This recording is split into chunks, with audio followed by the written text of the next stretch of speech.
I wasn't supposed to be anywhere important. That was the quiet comfort of my life. Deck 12, Sector C, atmospheric regulation. If the air smelled normal and nobody was screaming, I had done my job. My biggest enemy was a temperamental filtration grid that hummed like it was composing dramatic opera about dust particles. I talked to it sometimes. "Listen," I told the open panel, elbow-deep in glowing conduits. "If you explode today, I'm blaming you in the report." The grid hummed louder. I took that as attitude. Around me, the station drifted in its usual rhythm: trade negotiations, cultural exchanges, overpriced tea in the diplomatic lounge. I'd seen 5 different species argue over docking priority before breakfast. None of them had asked the human fixing their oxygen system for his opinion. I respected that. I didn't have one. My wrist console blinked. "Minor power fluctuation and critical." "Non-critical," I muttered. My favorite lie. The lights flickered once, twice. Then stabilized. I sighed and tightened a connector. "See, we're fine. Nobody panic, especially not me." I enjoy not panicking. That's when the alarms didn't go off. They should have. That was the problem. No blaring sirens. No automated announcement in 6 languages telling everyone to remain calm while absolutely not remaining calm.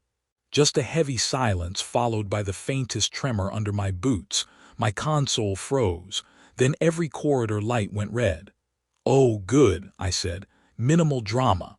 The gravity stuttered. For half a second I weighed nothing. Then I weighed slightly more than usual. Somewhere in the distance, something metallic screamed against something expensive.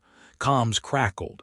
"Systems offline. Containment breach in. Where are the alarms?"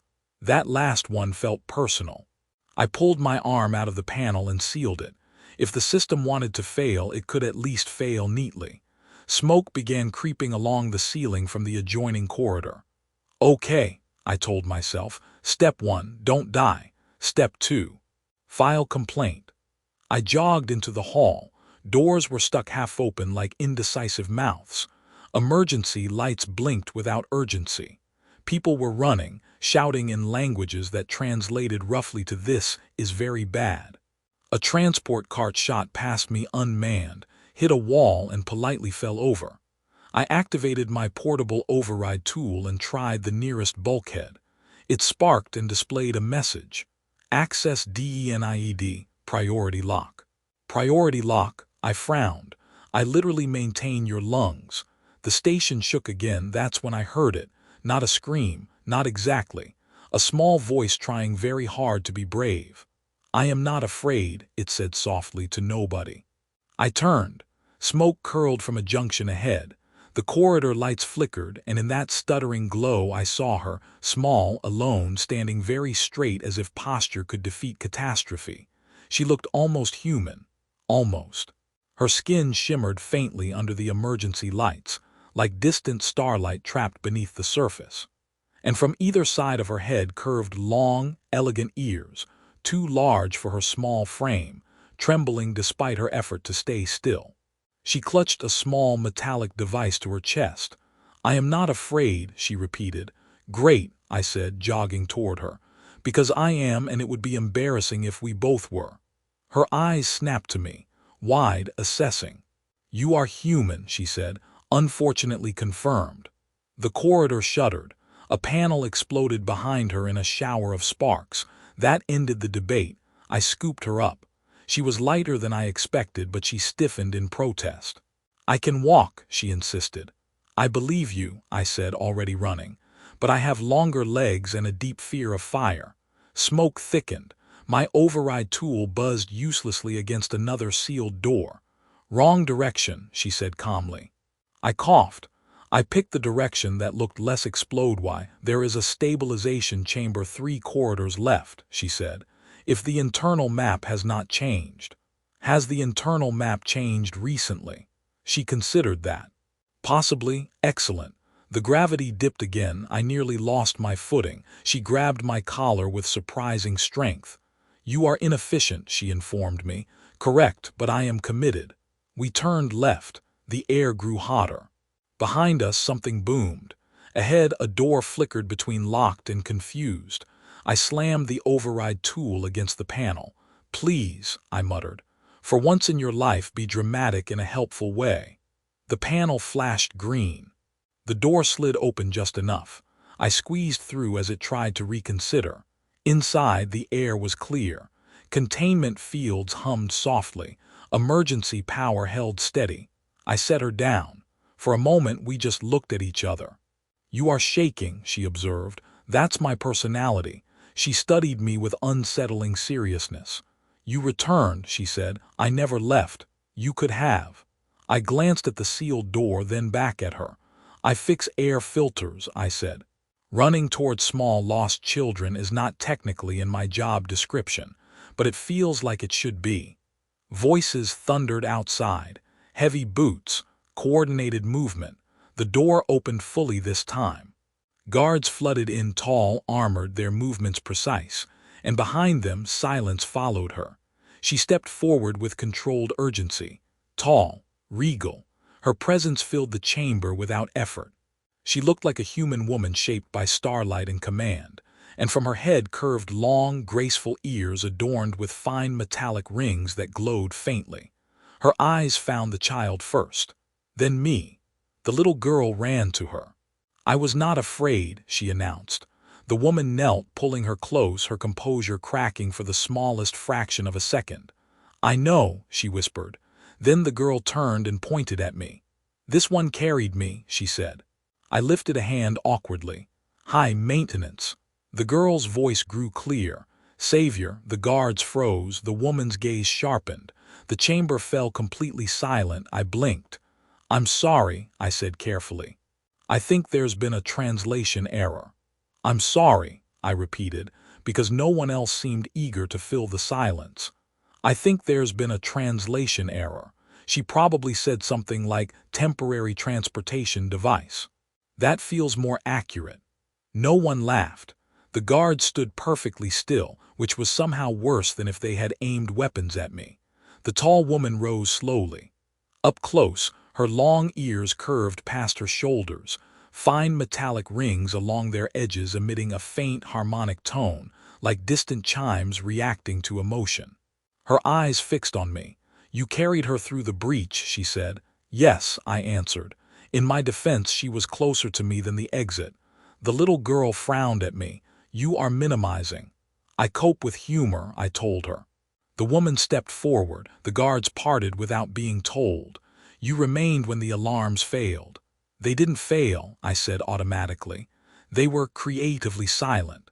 One of the guards twitched. I wasn't sure if that was amusement or the beginning of my execution. The woman studied me for a long moment. "Do you understand what she has called you?" "Slightly overqualified babysitter." The little girl huffed. "Savior." There it was again. The word didn't echo, but it felt like it did. "I appreciate the enthusiasm," I said carefully, "but I think we're using different cultural dictionaries." A guard stepped forward. "In our language, the title she spoke is not given lightly." "I would prefer something lighter," I replied. "Assistant, helper, guy who happened to be there." The woman's gaze did not waver. "When a child of the royal line speaks that word after mortal danger, it binds." I blinked. "Binds what?" Her answer was calm. "You." That felt excessive.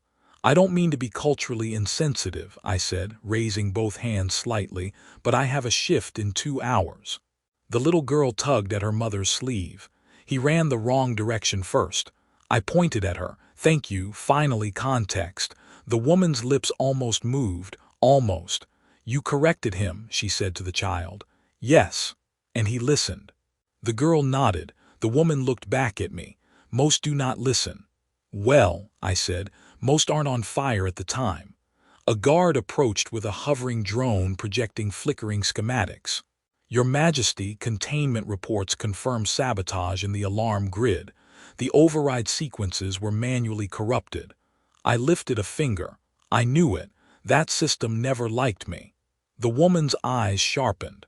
This was not an accident. "Oh good," I muttered. I was worried the universe was just casually hostile. She turned to her guards. Seal the station sectors. No one departs without authorization. Then she looked at me again. And escort him. I stiffened. Escort is a very flexible word. It means you will come with us, she said. Is that optional? No. Ah, the little girl slipped her hand into mine as if this were the most natural thing in the galaxy. You are coming, she said firmly. I've gathered. We moved through corridors now swarming with armed personnel and flickering holographic barriers. Engineers shouted updates. Tactical projections floated mid-air, mapping damaged systems and probability trees of further attacks. One projection highlighted the corridor where I'd found her. Casualty estimates blinked in cold numbers. I swallowed. The girl squeezed my hand. You are shaking again. That's still my personality. We entered a chamber that was definitely not maintenance adjacent. The doors sealed behind us with a sound that suggested permanence. I turned slowly. This feels expensive. It is the royal delegation suite, a guard said. Of course it is. The woman stepped to the center of the room. The lighting shifted subtly, responding to her presence. Symbols glowed along the walls, flowing script intertwined with star charts. You will explain, she said. I already did. There was smoke. There was child. I possess arms. Her gaze remained steady. You did not run. I hesitated. I considered it. The girl gasped in betrayal. I'm kidding, I said quickly. Mostly. The woman's long ears tilted slightly forward. Fear is not dishonor, abandonment is. That's uncomfortably profound. A projection activated above us, replaying corridor footage. There I was, sprinting into smoke with the enthusiasm of someone who deeply regretted all life choices. Can we fast forward? I asked. I look ridiculous from that angle. The girl pointed proudly at the moment I lifted her. There. The woman watched without speaking. When the projection ended, silence lingered again. You understand, she said slowly, that others will interpret this as more than chance. I was hoping we could aggressively market it as chance. She ignored that. The title she gave you cannot be revoked by convenience. Is there a form to decline it? A polite ceremony where I bow and return it with a thank you card? The girl shook her head. It is not a gift, it is recognition. That's worse, I muttered. A guard stepped forward. Your Majesty, factions aboard the station are already transmitting inquiries. They have heard. Of course they have, I sighed. Nothing spreads faster than misunderstanding. The woman regarded me with something that was not quite suspicion and not quite trust. You are human, she said. I've been told. Your species holds no rank within our hierarchy, consistent with my weak. And yet, she continued, my daughter named you savior. The girl lifted her chin, because he is. I crouched slightly to meet her eyes. Listen, I carried you, that's it. You stayed, she corrected. That's a low bar. For many, the woman said quietly, it is not. That shut me up. A soft chime echoed through the chamber. The drone shifted projections to reveal energy fluctuations spreading through the station's core. The sabotage was deeper than a broken alarm. I looked at the hologram instinctively. That cascade will destabilize the lower decks if the regulators don't compensate. Several guards turned to stare at me. I blinked. What? I fix air. The woman watched me more carefully now. You understand our systems. I understand badly designed systems. Yours are slightly better than average. The girl smiled faintly. He insults with affection. I do not, I protested. The woman stepped closer. Close enough that I could see faint luminescent threads woven into the metallic rings along her ears. If you walk away now, she said, you return to anonymity. I brightened. That sounds wonderful. If you remain, she continued, you step into something larger than yourself. I paused. The hologram flickered again, red spreading through schematic corridors. I really dislike larger than myself, I admitted. The girl squeezed my hand once more. You already stepped, she said. I looked between them, the ruler holding an empire together with controlled calm, and the child who had decided I was something more than a technician with bad timing. I'd like to formally state, I said, that I did not apply for this. The woman's gaze softened just barely. Few who matter ever do. Somewhere beyond the sealed doors, the station trembled again. I exhaled slowly. Fine, I said. But if anyone asks, I am still filing a complaint about the alarms.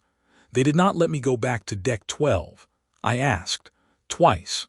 I left my tools, I said as two guards followed me down a corridor that was definitely not leading toward air filtration. They will be retrieved, one replied. That's not the point, they're arranged emotionally. The other guard glanced at me. Emotionally? Yes, the spanner and I have an understanding. We entered a chamber that hummed with layered holographic projections. Star maps rotated in midair. Data streamed in shifting columns of alien script. Every surface seemed to be thinking. I stopped at the threshold. I fix oxygen, I reminded everyone. The Queen stood near a suspended projection of the station's core. Her long ears angled slightly toward the shifting data, metallic rings along their edges glowing faintly in response to fluctuating energy readings. You also notice structural cascade patterns without formal briefing, she said. I complain professionally. It's a transferable skill. The little princess sat at a raised console, legs not quite reaching the floor, fingers dancing over symbols that rearranged themselves as she touched them. You are late, she told me. I was detained by existential crisis. She pointed at a hologram. The sabotage originated here. The image zoomed inward, maintenance access tunnels beneath the alarm grid. I squinted. That's restricted. Yes, the Queen said calmly, it is. So either someone with high clearance tampered with the system or your station has a very ambitious raccoon. The princess looked confused. What is a raccoon? A small masked criminal, I said, highly motivated. A guard coughed, which I was choosing to interpret as laughter. The Queen gestured and the projection shifted again. Security logs flickered, corrupted segments marked in red. The code was rewritten, she said. Not destroyed, redirected.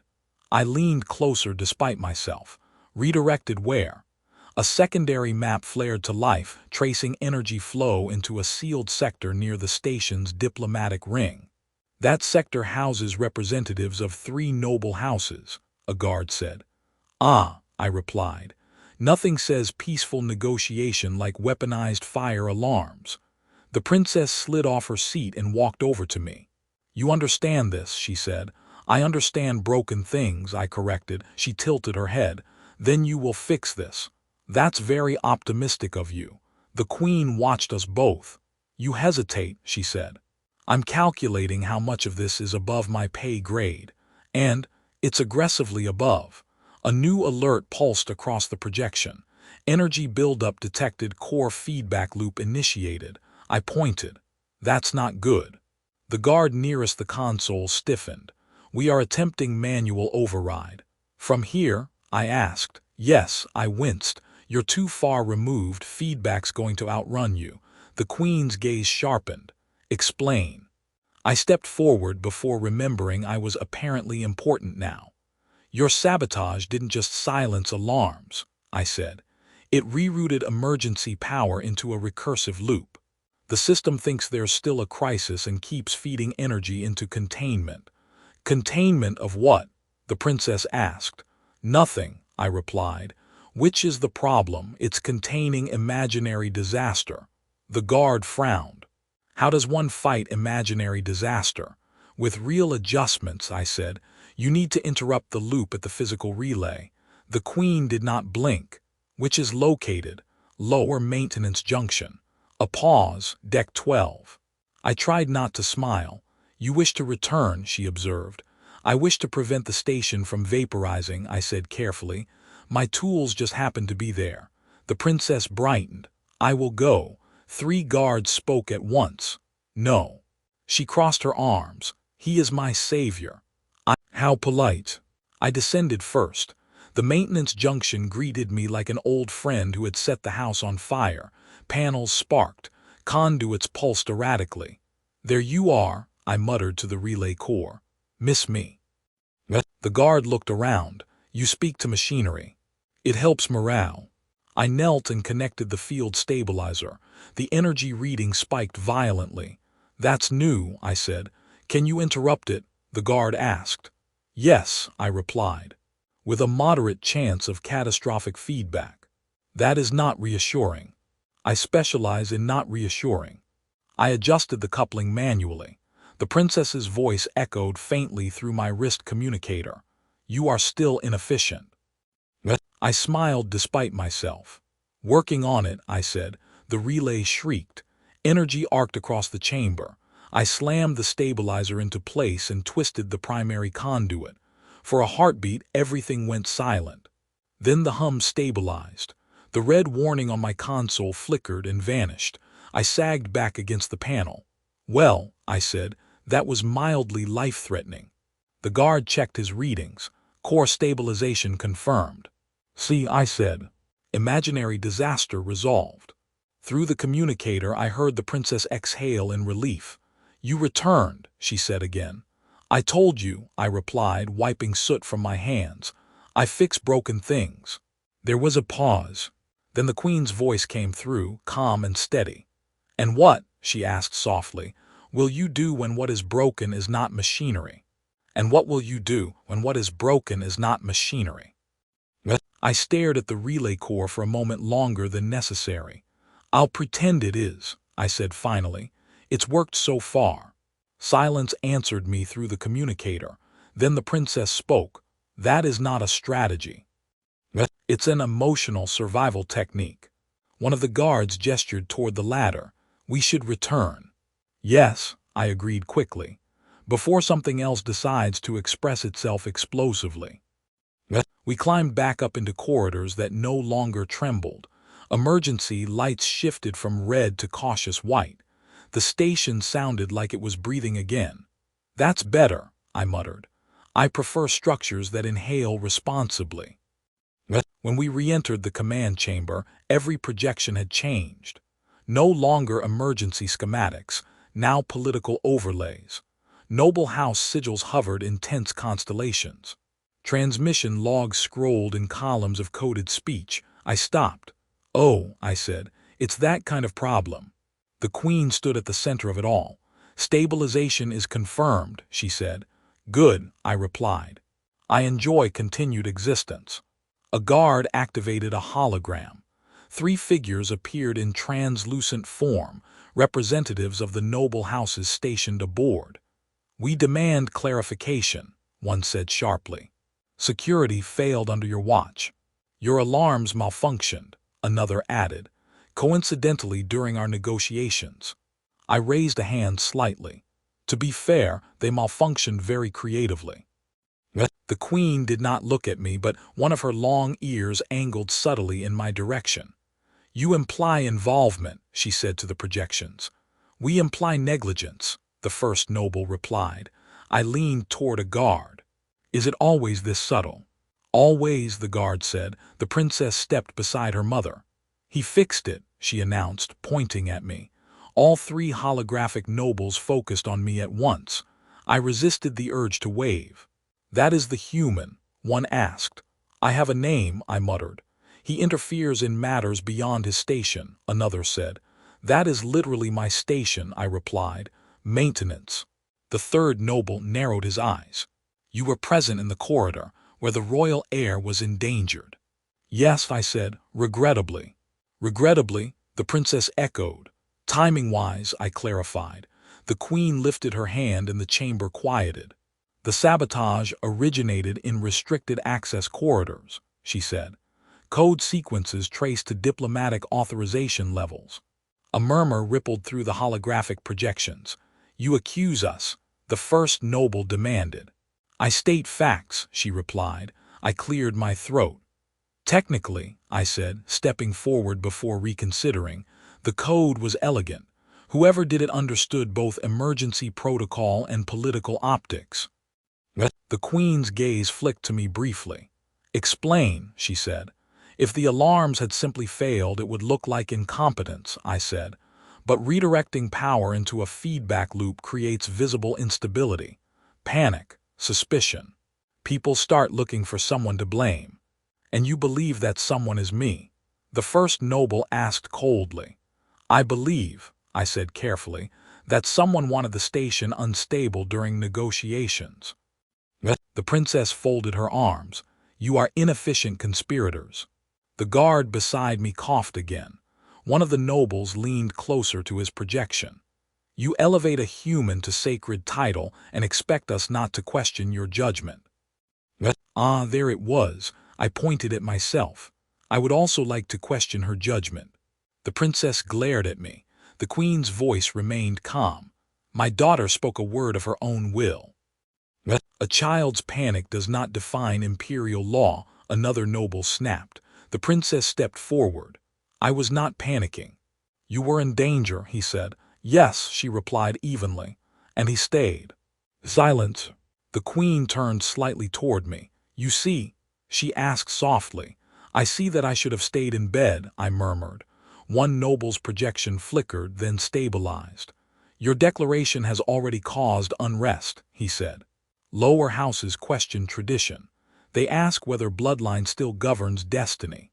Bloodline does not repair failing systems, I said before I could stop myself. Every gaze turned to me again. I lifted both hands. Sorry. Occupational bias. The queen regarded me thoughtfully. Perhaps, she said slowly, that is precisely the point. The projections shifted as aides whispered off-screen. You would use this, one noble accused.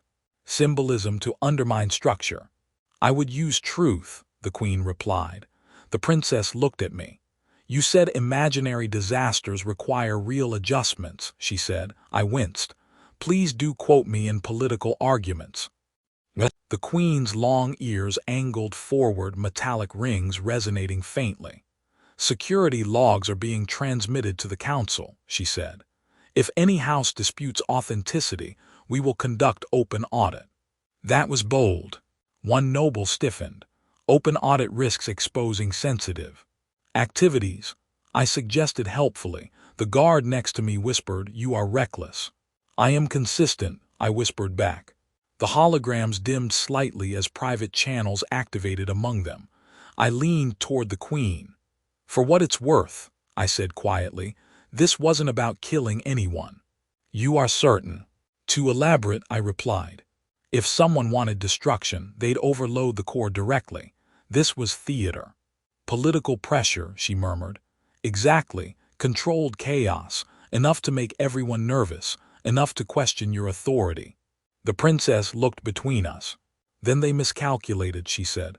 Oh, I asked. She lifted her chin, because you did not run. I blinked, that again. You stayed, she repeated. The queen's voice softened just slightly. And in staying, she said, you disrupted their narrative. I considered that. So by fixing your broken alarm, I accidentally committed political interference. Yes, the guard said, I sighed. I truly need better hobbies. The projections brightened again as the nobles returned. We will review the logs, one said stiffly. We expect transparency, another added. You shall have it, the queen replied. The holograms vanished. Silence settled over the chamber. I rubbed my face. Tell me, I said to no one in particular, is there a version of this where I go back to unclogging air ducts? No, the princess said immediately. Of course not. The queen stepped closer to me. Today you repaired machinery, she said. Tomorrow you may help repair something far more fragile. Let me guess, I said, trust. Her eyes held mine. Yes. I exhaled slowly. I should warn you, I said. I'm very good with pipes. People are more complicated. The princess smiled faintly. Then it is fortunate, she said, slipping her hand into mine again, that you are still learning. The assembly chamber was full, not noisy, not chaotic. Full in the way a reactor core is full, contained power humming beneath the surface. I stood at the edge of a circular platform suspended above a projection of rotating constellations. Representatives of every noble house appeared in layered holograms around us. Advisors lined the perimeter. Guards stood still enough to qualify as architecture. This is unnecessary, I whispered. The princess looked up at me. It is extremely necessary. I meant for me. She ignored that. At the center, The queen stepped forward. Her long ears were adorned with ceremonial rings now, brighter than before, resonating softly in harmonic intervals that synced with the chamber's energy field. "Today," she began, her voice amplified through the chamber and transmitted across the station, "we address sabotage, accusation, and tradition." I shifted my weight. "I preferred fixing alarms," I muttered. "You are part of this," the princess said firmly. "That's what worries me." A projection ignited in the center of the chamber, security logs, code trails, energy redirection maps. The sabotage unraveled in elegant sequences of light. Every unauthorized override traced back to encrypted credentials tied to a mid-ranking diplomat of House Viral. A ripple moved through the assembly. The accused noble appeared rigid. "These logs are fabricated," he said sharply. "Cross-verification has been completed by 3 independent cores," the queen replied, "including your own." That landed.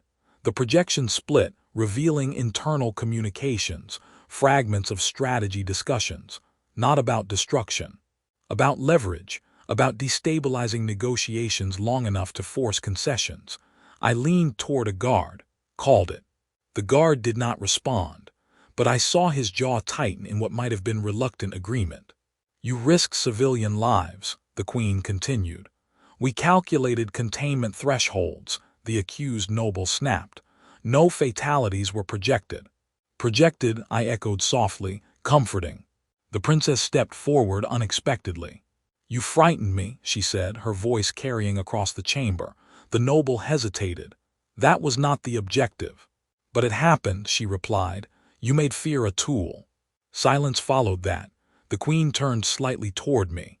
"You entered the corridor without rank," she said, "without obligation." "I entered because it was on fire," I corrected, "and you stayed." I inhaled slowly. "Yes." She faced the assembly again. "In our tradition, the word my daughter spoke carries weight, not because it elevates one being above others, but because it recognizes action without calculation." A murmur spread. "Savior does not bind through superstition," she continued. "It binds through example." The accused noble scoffed. "You would redefine sacred law around a human." I blinked. "Please don't redefine anything around me." The princess squeezed my hand. The queen's gaze sharpened. "I redefine nothing," she said calmly. "I clarify what has always been true. Strength is not lineage alone, it is choice." The chamber lights dimmed slightly as the projection shifted again, this time replaying the corridor footage. Smoke. Failing systems, me running the wrong direction. "Can we edit this part?" I asked weakly. The princess shook her head. "It is important." The footage showed me turning back, lifting her, listening when she corrected me, remaining when I could have fled. When the projection faded, the chamber felt different, not quieter, heavier. "You sought to fracture trust," the queen said to the accused noble. "Instead, you revealed what binds us." The council sigils began to glow one by one, votes registering across the chamber. Censure, removal of diplomatic authority, mandatory restitution. The accused noble's projection flickered, then vanished. I exhaled. "Well," I said softly, "that escalated in a productive direction." The tension did not vanish, but it shifted, no longer sharp but settling. One by one, representatives spoke, not in accusation now, but in recalibration.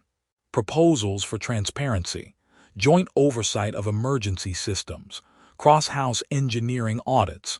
"Congratulations," I whispered to the princess. "You've accidentally triggered administrative reform." She smiled faintly. "You fixed imaginary disaster. I regret teaching you metaphors." The queen stepped down from the center platform and approached me. "This does not end with punishment," she said quietly. "It begins with change." "I'm more comfortable with endings," I admitted. She studied me for a long moment. "When you arrived on the station," she said, "you defined yourself by what you were not." "Still do," I said. "Not royal, not noble, not particularly graceful." "And now?" I hesitated. The chamber buzzed with renewed negotiations. The crisis had not shattered the empire, it had forced it to look at itself. I'm still human, I said finally. Yes, she replied. And I still fix broken things. Her long ears tilted slightly. Do you understand now, she asked softly, that broken things include systems, traditions, and fear? I thought about the corridor, about the moment I could have run. I didn't stay because of destiny, I said. I know. I stayed because leaving felt wrong. She nodded once.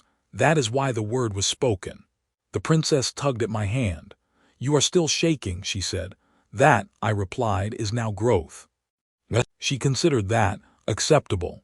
Around us, the final council sigil illuminated, signaling unanimous confirmation of reform measures.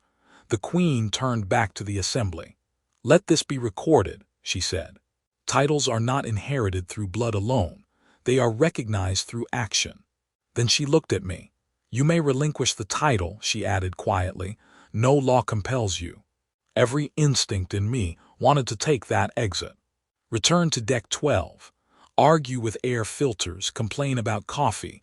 Normal, the princess waited, the chamber waited, I cleared my throat. I don't want a throne, I said. No one offers you one, the queen replied dryly. Good. I would trip over it. A faint ripple of restrained amusement moved through the nearest guards. I don't want rank, I continued, or ceremony. Also fortunate, she said. But I added slowly, if the word means someone who stays, then I suppose I can try to keep doing that. The princess beamed. Then you accept, she said. I accept that running is overrated, I replied. The queen inclined her head. Then it is settled. The chamber lights brightened. The constellations beneath us shifted into new configurations. Alliances recharted, emergency systems restructured, oversight shared. Not perfect, but better. As the assembly began to disperse, I glanced toward a nearby aide. Out of curiosity, I asked, who handles maintenance oversight for the Reform Committee? The aide blinked. You volunteered. I sighed, apparently. The princess laughed. See. She said, you are inefficient. Consistently, I corrected. We stepped off the platform together. The station no longer trembled. It hummed. And for the first time since the alarms failed, I didn't feel like I was standing in the wrong place at the wrong time. I felt like I was exactly where I was supposed to be. Still human, still flawed, but no longer just anything.